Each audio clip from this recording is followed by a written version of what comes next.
គ្មានពាក្យនិយាយបងនឹងស្រីឆ្ងាយគ្នាហើយបងត្រៀមសំណួរអូនប្រែគ្មានចម្លើយថ្ងៃនេះហើយអត់បងជឿចាប់ក្នុងចិត្តទូរស័ព្ទ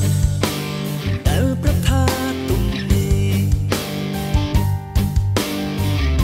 ផ្ញើ message អូនជប់តបបងជិះខ្លាំងណាស់បណ្ដឹងមិនមកសម្លាប់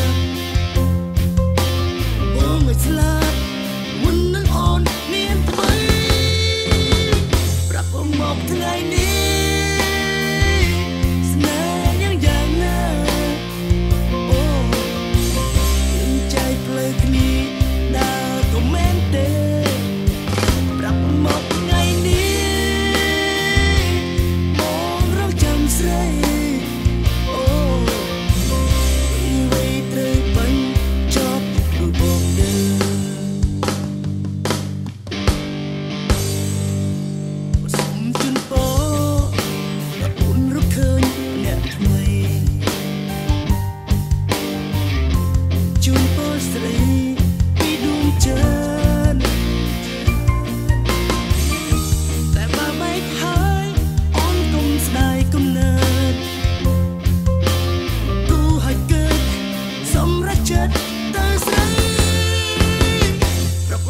ថ្ងៃនេះ